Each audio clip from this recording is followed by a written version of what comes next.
Yeah, folks, welcome back to another card review. I think it's our second to last card review, which is crazy. They went so fast.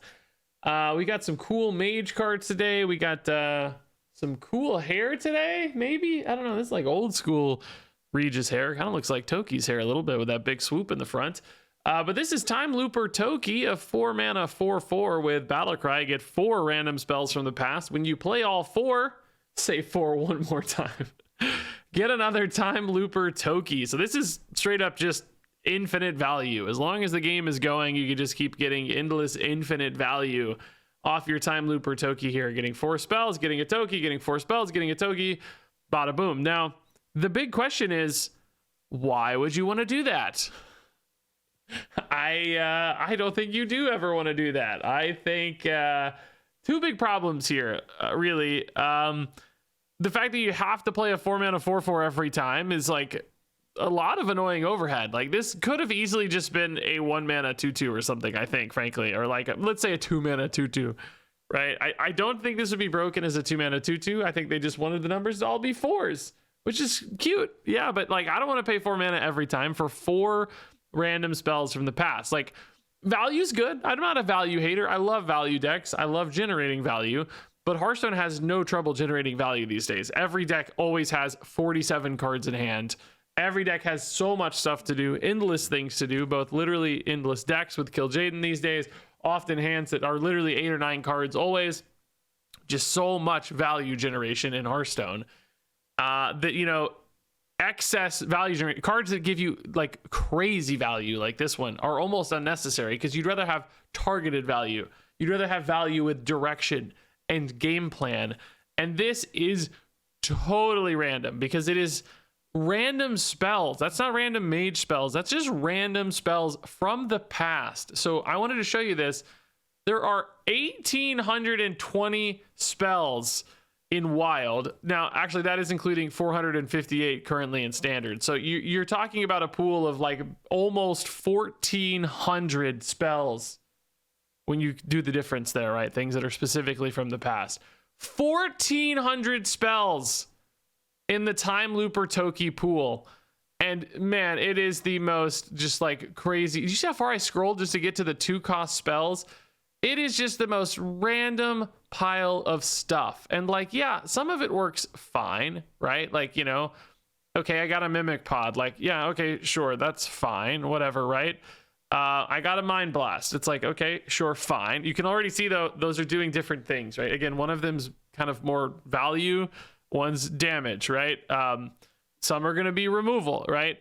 Which, you know, okay, you might be thinking, hey, yeah, I got nice options, Regis. I got options. Yeah, but how are you utilizing all of these to actually end a game? And you're sometimes going to get stuff that's just also completely dead, right?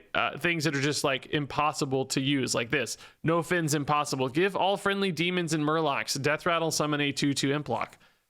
You're probably not going to have any demons or murlocs in your mage deck, right? Sometimes these cards are going to be dead. I'm actually worried in some cases some of them will literally be unplayable. Sometimes cards demand you have like the right target or right condition in order to play them, and if you don't have those conditions, then it like won't let you play. Here's another one that might just be totally dead, right? Like Pit Stop. My god, discover a mech from your deck, give it. I don't have a mech in my deck, Regis. What do I do, right?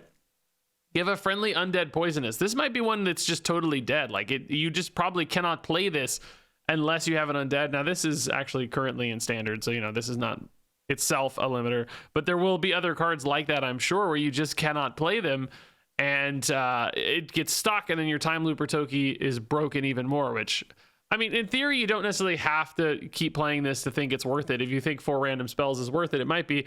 But again, it's not going to be worth it. The mix of stuff, the quality of stuff, you know, very old spells in particular are very, very weak. Like Toxic Arrow.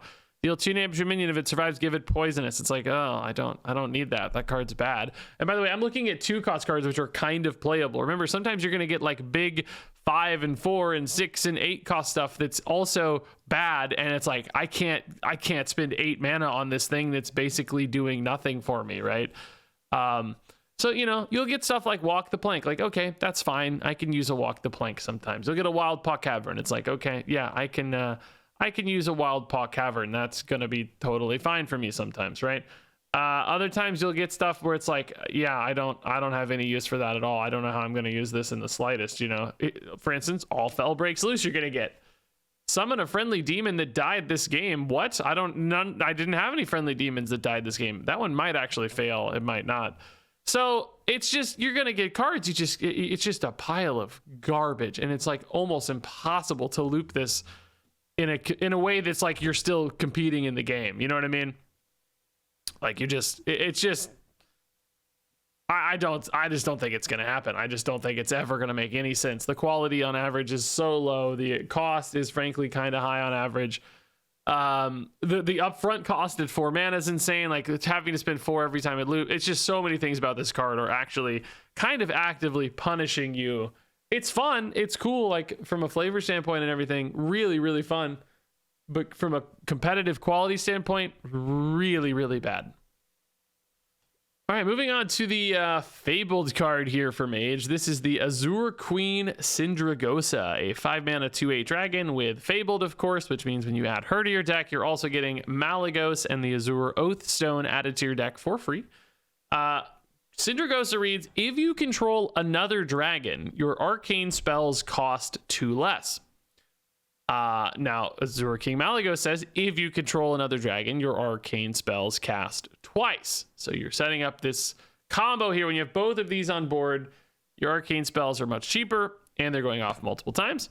Then you also have the Azure Oathstone. Summon your dragons that died this game. So this is how you basically, you kind of play these out. You sort of ease these out one at a time, and then you use the Oathstone to bring them all back simultaneously, and hopefully create some kind of like pop-off turn where you're just either straight up killing the opponent with damage, because, it's cheap damage that's getting cast twice, or maybe just generate crazy board or value, whatever it is, something that's going to swing the game and win you the game. We're also going to see one other dragon printed for Mage in the set that it seems important for context, the Algathar Instructor, which has spell damage +2, so, even more.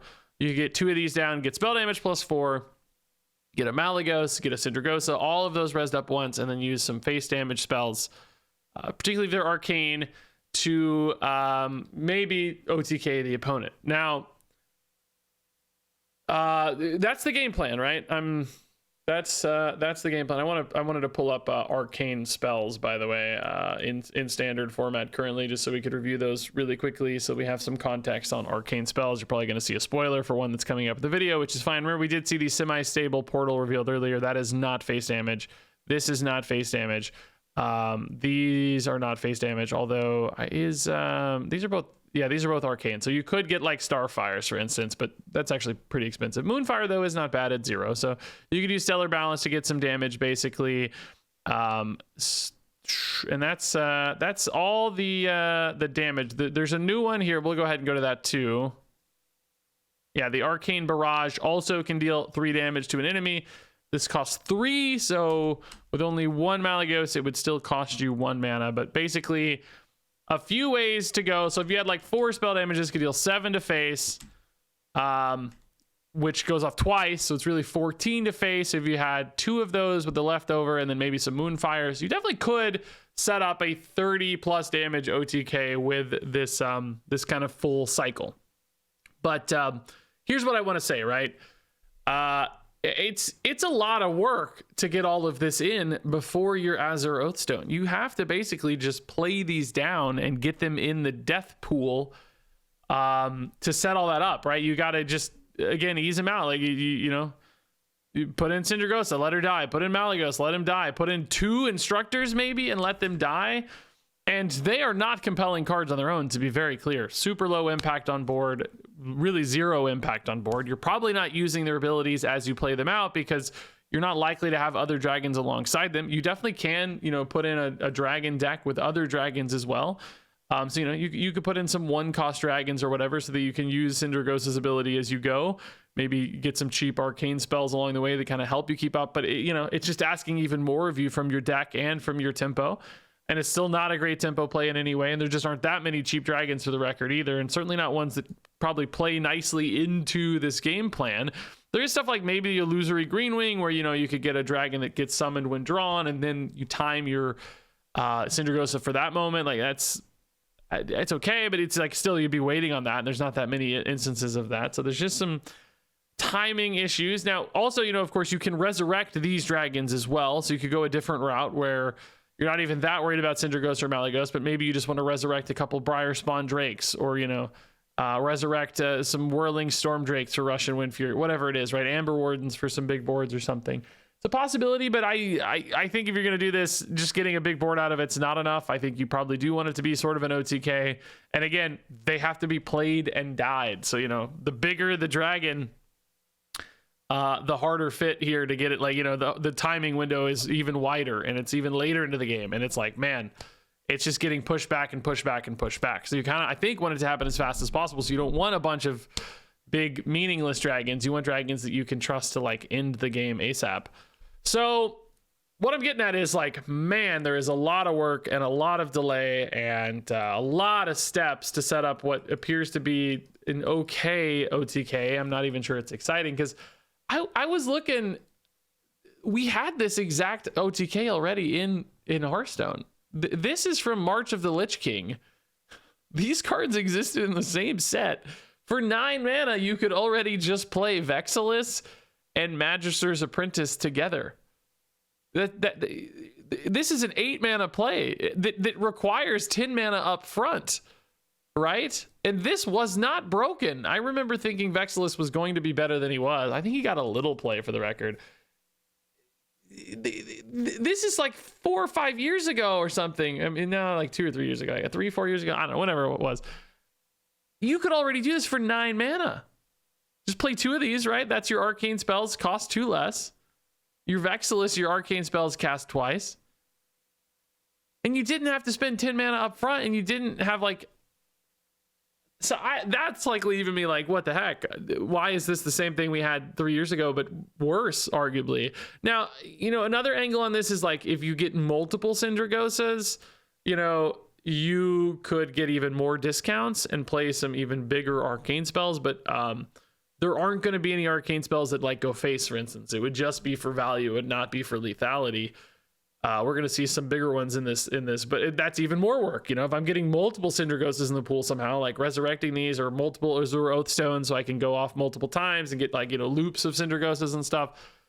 The way the Malygos is worded, the arcane spells cast twice, I think means that if you get 2 of these, they don't like go off 4 times, right? So there's also diminishing returns. It would really just be Syndragosas discounts. So what I'm getting at is like, man, I think this is cool in theory and stuff, but am I nuts to think that this takes way too much work to get online, and you're just going to die while you're playing all these 5-cost dragons that didn't do anything while you played them? You basically want to play 4, arguably 5-cost dragons to get this done? Like, I just don't think we have time for that. So I'm kind of sad to say, like, I don't really see this coming together at all. I don't know how you're going to make this work well.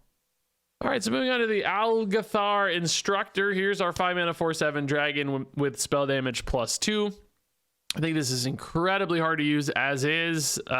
You know, like we said, it makes sense when you're resurrecting it in theory to create that big OTK, which I'm not convinced that's good either. But, you know, that would be the one angle I would see this card making sense. If I don't think that's good, then I definitely don't think this gets there on its own. You know, it's just a really big upfront cost basically for only spell damage +2. You're not going to want to weave that in. Dragon deck doesn't make sense. Mage has basically no other dragons. It's just the big Calicos. So there's no dragon deck that makes sense to me. Syndragosa deck doesn't make sense to me. Outside of that, for spell damage, there's way more efficient ways to do spell damage stuff, or just like, you know, use that mana to do spells instead of spell damage, right? So again, just the upfront cost on this, the commitment to it. If you want to play 2 of these, that combo deck in particular is crazy. So I do not think this is very good. Moving on here to the Arcane Barrage. I legit thought that was Storm from Marvel, like, you know, the X-Men. Marvel snap leaking into my brain here. 3 mana Arcane Barrage, arcane spell. So we like arcane spells for this stuff, but I don't think they're going to get a boost out of Syndragosa, so they kind of have to be independently good if we think they're going to get played. Maybe, you know, like a no minion deck or something, or quest deck, whatever, right? When they need another angle, which I do think this card's fine for that logic. It's not great, but it's probably fine. 3 mana, deal 3, not the most efficient damage, but you do get a little bit of an upside here with this deal 2 damage to 2 other random ones. So, you know, this could be face damage in a pinch, but maybe more often just kind of keeping the board in check a little bit in the mid game while you're trying to do something else. it's just about lining up these numbers that's tough. I think sometimes it's really hard to get those numbers lined up, you know. They have a 4 health thing on board. It's like, oh man, that sucks. I'm already kind of in a weird spot. And I have a hard time with cards like this because it just sometimes they feel stuck, and you don't want your cards like this to feel stuck. You want them to feel playable. When I compare this to, like, you know, I just talked about running a no minion deck with Mage. You know, they have that we just saw it somewhere. That 2-mana spell that just deals 6 randomly split among all guys. What's that called? Here it is, malfunction, right? Like, when I compare these two as like a removal tool, I mean, this is just so much better, right? It's like, even though this deals more damage, this is cheaper. It has much cleaner breakpoints very often because, like, 1/1s don't cause problems. So, you know, again, this has a condition and stuff. I get it. But, you know, if I'm thinking about this being played in a no minion deck, I'm like, it's getting cut, right? So suddenly it's not worth it. Is the face damage upside on this, is that enough to make it worth it? Will there be instances on turn 3 where your opponent has a couple 2/2s on board and you're like, okay, whatever, I'll just kill the 2/2s and go face? Like, yeah, I think that'll happen sometimes, but you're probably not excited about the 3 damage at that stage of the game. And then again, saving this up for the combo, kind of iffy. So I guess I think it's okay. I could see it slotting into those last few slots of a deck, but I don't think I'm really excited about this one. All right, next up here we have Anomalize. This is a 7-mana arcane spell. Summons you a random 10 and 1 cost minion, and then it scrambles their stats. So, I mean, I will say, like, just looking at the 10-mana minion pool, there's definitely some good stuff with good effects, like, you know, Factory Assembly Block, great effect. Omen, great effect. Briarspawn Drake's a great effect. We got some new ones with bad effects, right? Safety Expert, actually pretty great effect. Runaway Blackwing, great effect. But I will say a lot of these effects do care about the stats. Not all of them, for the record, right? Like, some don't, you know. Wakener of Souls would be fine, smaller.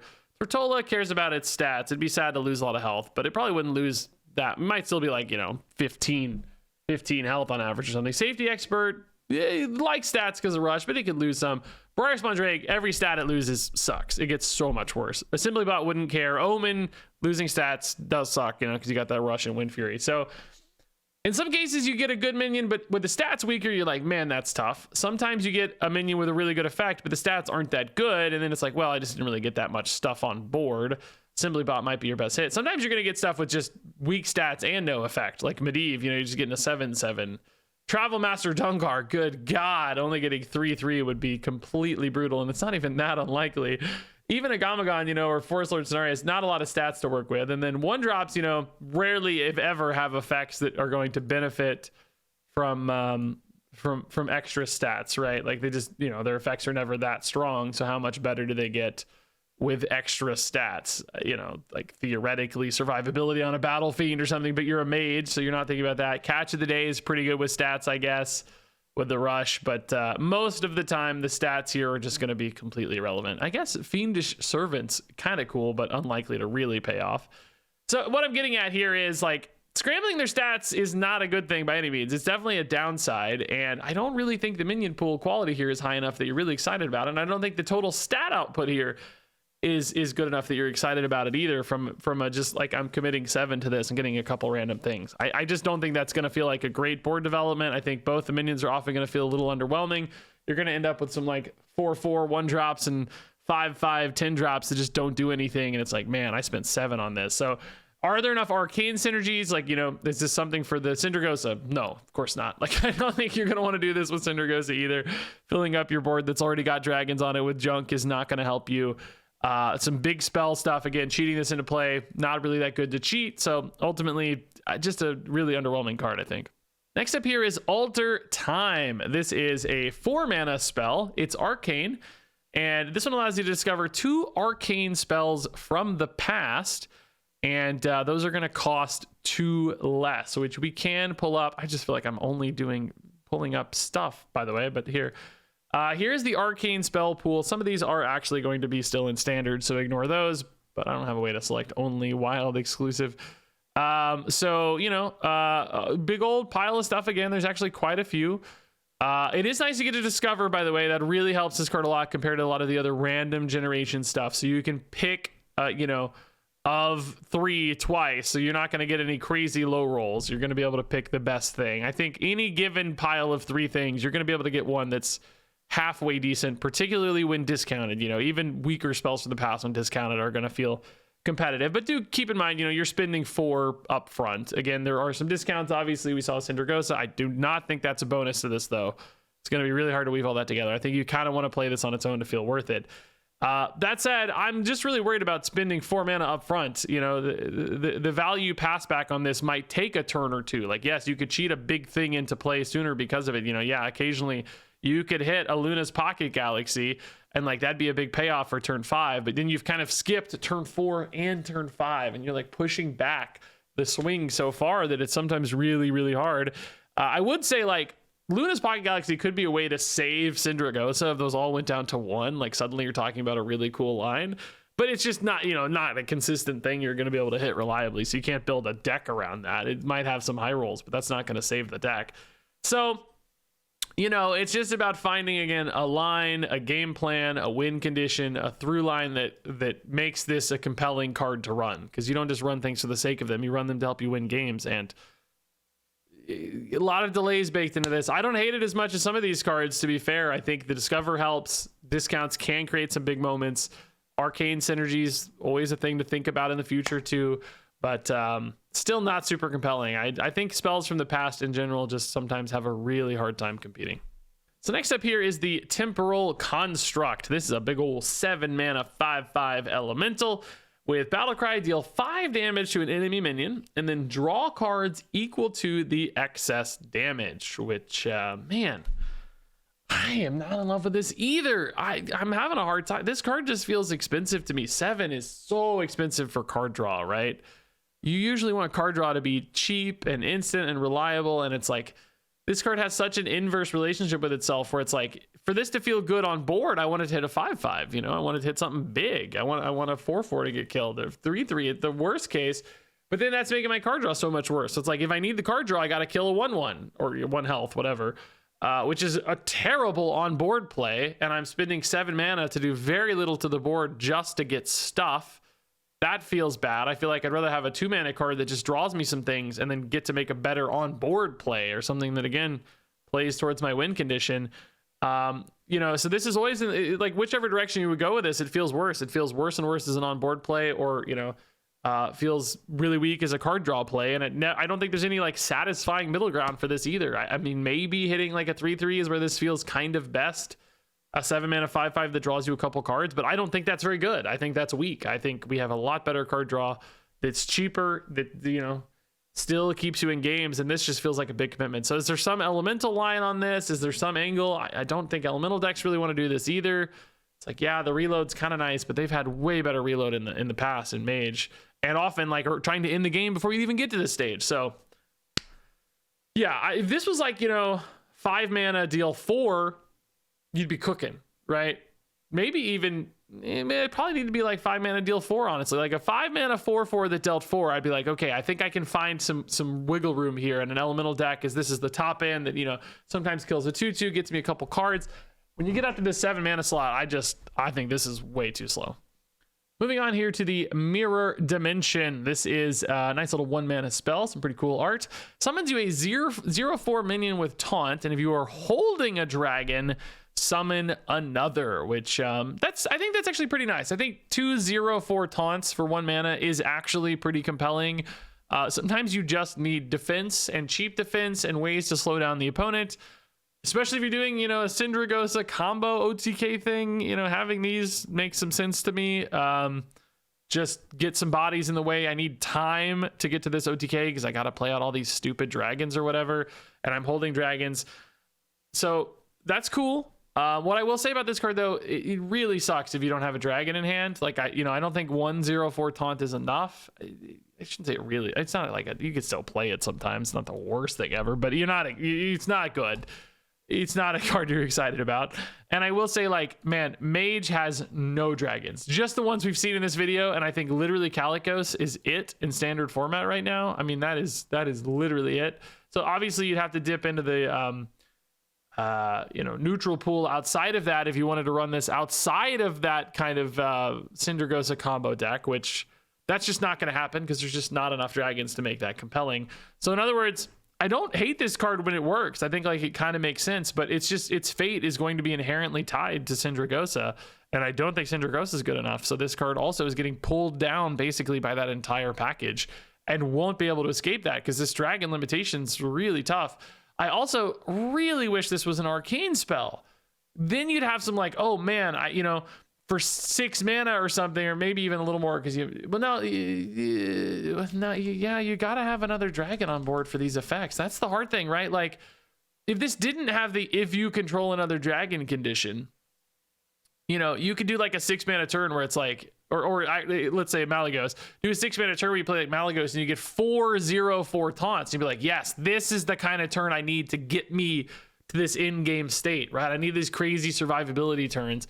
That would be so sick. But the odds of having Malygos and another dragon and now playing your 1 mana spell, it's just like too many things and it's happening too late because now you're looking at like a 7 mana turn for all that. And you got to run some 1-cost dragons. And it's like, what is this deck?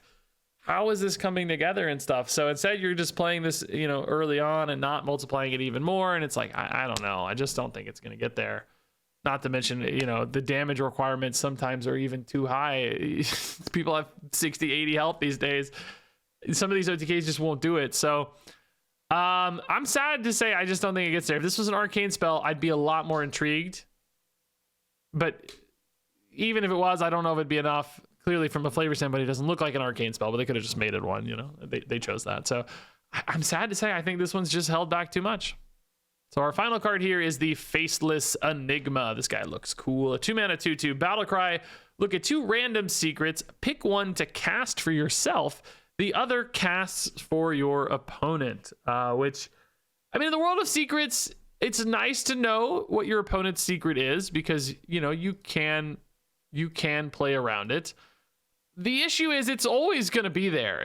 Can you play around it forever? You're probably still just giving them something that is going to be at least moderately useful. I will say this is random secrets. So, presumably that's not just Mage since you're not discovering. So this could be secrets in Hunter and beyond. If we look at the secret pool right now, there's no Paladin secrets anymore at 1, so you're not going to be able to net like a huge mana disparity where you take a 3-cost secret and give them a 1. You're going to at best take a 3 and give them a 2.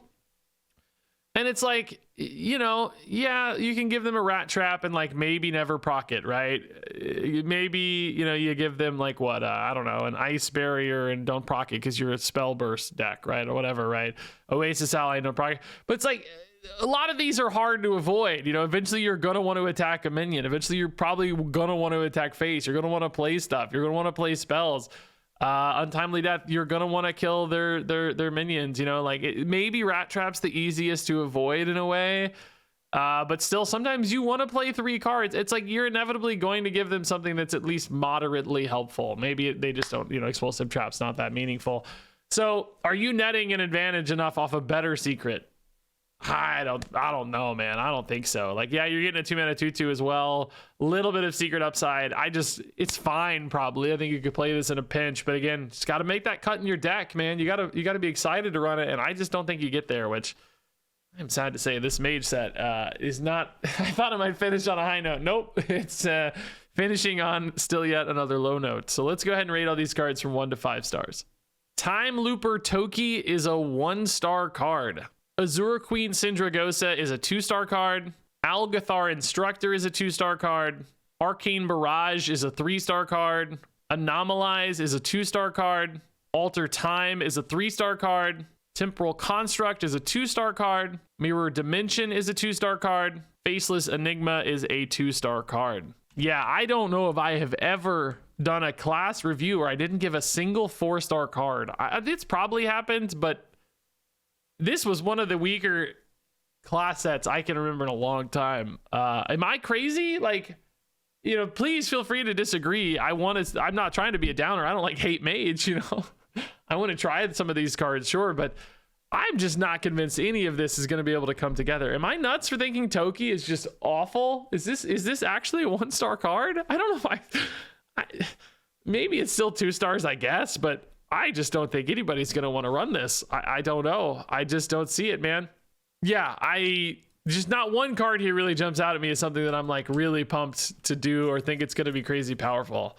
I mean, I'm kind of pumped to try this from a fun standpoint. Maybe Toki 2 is kind of fun, but just like winning games, I don't know. I just don't see it. I hope that I'm an outlier here and you guys see more opportunity in these cards than I do, because I don't want Mage to just get a totally cooked set like this. So anyway, share those thoughts down below. Thanks much, as always, for watching, and until next time, game on.